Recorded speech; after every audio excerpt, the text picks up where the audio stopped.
Good morning, everybody, and thank you for joining me. My name is Michael, and we're continuing in the reading of the Word of God in the book of Genesis. I apologize about not uploading a video yesterday. I had woken up late for work and did not have time to get my recording in, as I had like 10 minutes to go. So my apologies in that. We are continuing where we left off, which is chapter 27, where Jacob gets Isaac's blessing. Continuing into the word, we see here Yeshua and Jacob, as God had stated, they were going to be brothers that kind of clashed, two indifferent people inside of the womb at the same time. And you can see that as Yeshua goes through and chooses a wife for himself, gives away his birthright, which back in these times, birthright was to the oldest, to the firstborn, which Yeshua was the firstborn. But by giving in his birthright that he had promised for a bowl of soup, he lost all of that, as he had promised it to his brother Jacob. And we'll continue to read here and see the blessings that have been given, the choices Yeshua makes in regards to not necessarily abiding in his people's ways, the old Hebrews, marrying outside of the Hebrews. Just doing a little bit of study here. Something I did not know was that when Yeshua marries the Hittite woman, it actually created a lot of strife, because marriages back then were more arranged. The parents picked wives for their sons, but it wasn't just like a marriage as you see now, where we come and live together. There's laws and the ways that it brings the families together.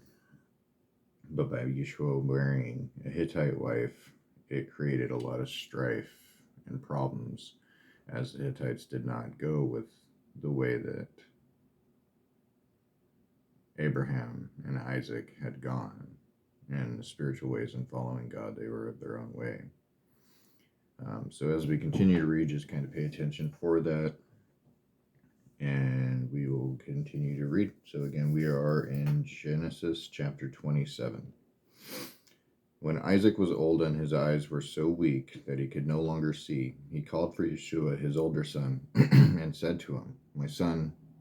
"Here I am," he answered. Isaac said, "I am now an old man and don't know the day of my death. Now then, get your weapons, your quiver and bow, and go out to the open country to hunt some wild game for me. Prepare me the kind of tasty food that I like and bring it to me to eat, so that I may give you my blessing before I die." Now Rebekah was listening as Isaac spoke to his son Yeshua. When Yeshua left for the open country to hunt game and bring it back, Rebekah said to her son, "Look, I have overheard your father to your brother Yeshua. Bring me some game and prepare me some tasty food to eat, so that I may give you my blessing in the presence of the Lord before I die. Now, my son, listen carefully and do what I tell you. Go out to the flock and bring me 2 choice young goats, so I can prepare some tasty food for your father, just the way he likes it. Then take it to your father to eat, so that he may give you his blessing before he dies." Jacob said to Rebekah his mother, "But my father Yeshua is a hairy man, and I am a man with smooth skin. What if my father touches me? I would appear to be tricking him and would bring down a curse on myself rather than a blessing." His mother said to him, "My son, let the curse fall on me. Just do what I say. Go and get them for me." So he went and got them and brought them to his mother, and she prepared some tasty food, just the way his father liked it. Then Rebekah took the best clothes of Yeshua, her older son, which she had in the house, and put them on her younger son Jacob. She also covered his hands and the smooth part of his neck with the goatskins, when she handed her son Jacob the tasty food and the bread she had made. He went to his father and said, "My father." "Yes, my son," he answered. "Who is it?" Jacob said to his father, "I am Yeshua, your firstborn. I have done as you told me. Please sit up and eat some of my game, so that you may give me your blessing." Isaac asked his son, "How did you find it so quickly, my son?" "The Lord your God gave me success," he replied. Then Isaac said to Jacob, "Come near so I can touch you, my son, to know whether you really are my son Yeshua or not." Jacob went close to his father Isaac, who touched him and said, "The voice is the voice of Jacob, but the hands are the hands of Yeshua." He did not recognize him, for his hands were hairy like those of his brother Yeshua's. So he blessed him. "Are you really my son Yeshua?" he asked. "I am," he replied. Then he said, "My son, bring me some of your game to eat, so that I may give you my blessing." Jacob brought it to him, and he ate. And he brought some wine and he drank. Then his father Isaac said to him, "Come here, my son, and kiss me." So he went to him and kissed him. When Isaac caught the smell of his clothes, he blessed him and said, "Ah, the smell of my son, it is like the smell of a field that the Lord has blessed. My God gives you of heaven's dew and of earth's richness, an abundance of grain and new wine. May nations serve you and peoples bow down to you. Be Lord over your brothers, and may the sons of your mother bow down to you. May those who curse you be cursed, and those who bless you be blessed." After Isaac finished blessing, and Jacob had scarcely left his father's presence, his brother Yeshua came in from hunting. He too prepared some tasty food and brought it to his father. Then he said to him, "My father, sit up and eat some of my game, so that you may give me your blessing." His father Isaac asked him, "Who are you?" "I am your son," he answered, "your firstborn Yeshua." Isaac trembled violently and said, "Who was it then that hunted game and brought it to me? I ate it just before you came, and I blessed him, and indeed he will be blessed." When Yeshua heard his father's words, he burst out with a loud and bitter cry and said to his father, "Bless me too, my father." But he said, "Your brother came deceitfully and took your blessing."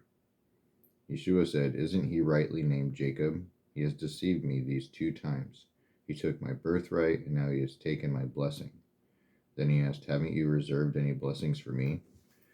Isaac answered Yeshua, "I have made him lord over you, and have made all his relatives his servants, and I have sustained him with grain and new wine. So what can I possibly do for you, my son?" Yeshua said to his father, "Do you have only one blessing, my father? Bless me too, my father." Then Yeshua wept aloud. His father Isaac answered him, "Your dwelling will be away from the earth's richness, away from the dew of heavens above, and you will live by the sword, and you shall serve your brother. And when you grow restless, you will throw his yoke from off your neck." Yeshua held a grudge against Jacob because of the blessing his father had given him. He said to himself, "The days of mourning for my father are near, then I will kill my brother Jacob." When Rebekah was told that her older son Yeshua had said, she sent for her youngest son Jacob and said to him, "Your brother Yeshua is consoling himself with the thought of killing you. Now then, my son, do what I say. Flee at once to my brother Laban in Haran.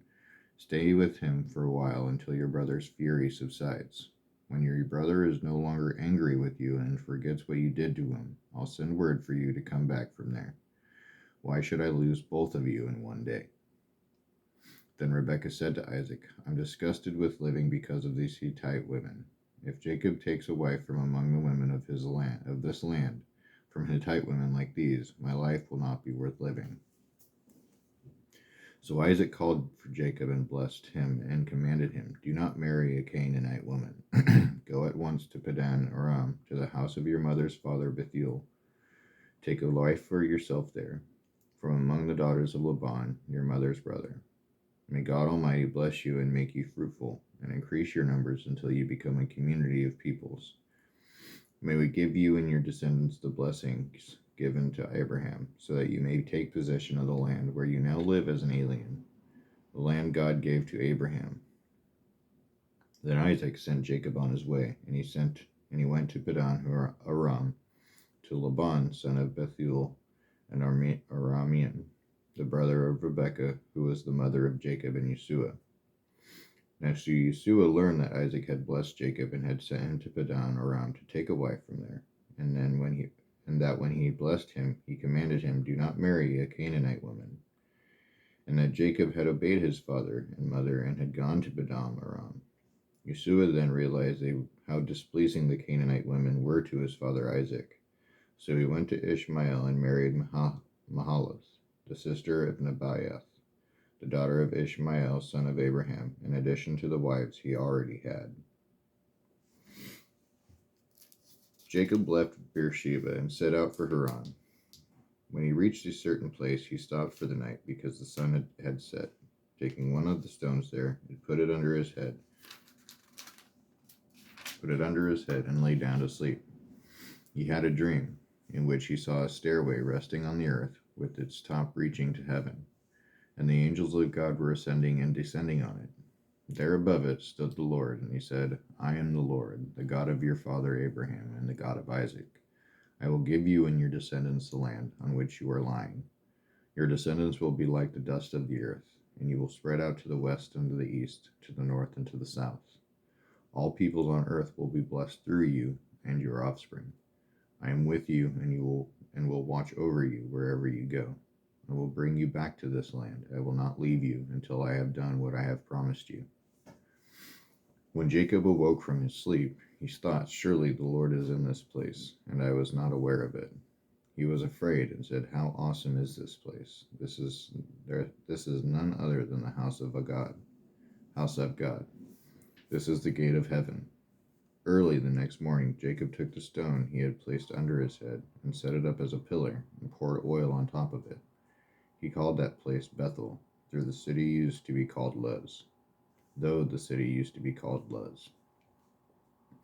Then Jacob made a vow, saying, if God will be with me and will watch over me on this journey I am taking, and will give me food to eat and clothes to wear, so that I return safely to my father's house, then the Lord will be my God, and this stone that I have set up as a pillar will be God's house. And of all that you give me, I will give you a tenth. Chapter 29. Then Jacob continued on his journey, and came to the land of the eastern peoples. There he saw a well in the field, with 3 flocks of sheep lying near it, because the flocks were watered from that well. The stone over the mouth of the well was large. When all the flocks were gathered there, the shepherds would roll the stone away from the well's mouth and water the sheep. Then they would return the stone so as placed over the mouth of the well. Jacob asked the shepherds, my brothers, where are you from? We are from Haran, they replied. He said to them, do you know Laban, Nahor's grandson? Yes, we know him, they answered. Then Jacob asked him, is he well? Yes, he is, they said. And here comes his daughter Rachel with the sheep. Look, he said, the sun is still high. It is not time for the flocks to be gathered. Water the sheep and take them back to pasture. We can't, they replied, until all the flocks are gathered and the stone has been rolled away from the mouth of the well. Then we will water the sheep. While he was still talking with them, Rachel came with her father's sheep, for she was a shepherdess. When Jacob saw Rachel, daughter of Laban, his mother's brother, and Laban's sheep, he went over and rolled the stone away from the mouth of the well and watered his uncle's sheep. Then Jacob kissed Rachel and began to weep aloud. He had told Rachel that he was a relative of her father and a son of Rebekah, so she ran and told her father. As soon as Laban heard the news about Jacob, his sister's son, he hurried to meet him. He embraced him and kissed him and brought him to his home. And there Jacob told him all these things. Laban said to him, you are my own flesh and blood. Jacob marries Leah and Rachel. After Jacob had stayed with him for a whole month, Laban said to him, just because you are a relative of mine, should you work for me for nothing? Tell me what your wages should be. Now Laban had 2 daughters. The name of the older was Leah, and the name of the younger was Rachel. Leah had weak eyes, but Rachel was lovely in form and beautiful. Jacob was in love with Rachel and said, I'll work for your servant for you 7 years in return for your younger daughter Rachel. Laban said, it's better that I give her to you than to some other man. Stay here with me. So Jacob served 7 years to get Rachel, but they seemed like only a few days to him because of his love for her. Then Jacob said to Laban, give me my wife, my time is completed, and I want to lie with her. So Laban brought together all the people of the place and gave a feast.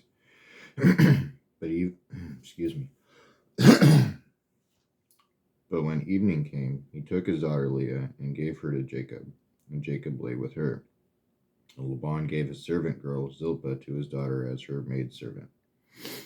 When morning came, there was Leah. So Jacob said to Laban, "What is this you have done to me? I served you for Rachel, didn't I? Why have you deceived me?" Laban replied, "It is not our custom here to give the younger daughter in marriage before the older one. Finish this daughter's bridal week, then we will give you the younger one also in return for another 7 years of work." And Jacob did so. He finished the week with Leah, and then Laban gave him his daughter Rachel to be his wife. Laban gave his servant girl Bilhah to his daughter Rachel as her maidservant. Jacob lay with Rachel also, and he loved Rachel more than Leah, and he worked for Laban another 7 years. Now we're going to go ahead and stop here because chapter 30 starts just a few paragraphs down, or about 5 verses down of the start of this next section, which is Jacob's children. So we'll continue on from that point, which would be verse 31 in chapter 29. But I feel the separation of it will be a better understanding so we can contain the sections more accurately and more thoroughly to our understanding. I hope you enjoyed the reading. Yeah, it's always a pleasure to be reading this for you. I take great delight into it. I look forward to continuing as we finish up the book of Genesis and get onto the book of Exodus. We only got about another 20 chapters to go in the book of Genesis. It's going to be a great journey as we read through all of the Old Testament and then see what God has in for us in regards to the remaining videos that are posted after that. But that's going to be a while. There's a lot to read, and it took me about 6 months to do the New Testament and recordings, being pretty thorough.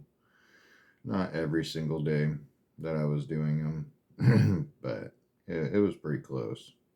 There was definitely some days where it would stretch out a little bit, but I've gotten better at making sure that I get this done every day, because we should be reading the Word every day. The more that we read, the closer we draw to God, and the closer we draw to God, the better our lives are. So with that being said, I do love you. I hope you all have a wonderful week, a blessed week, and I will see you next time.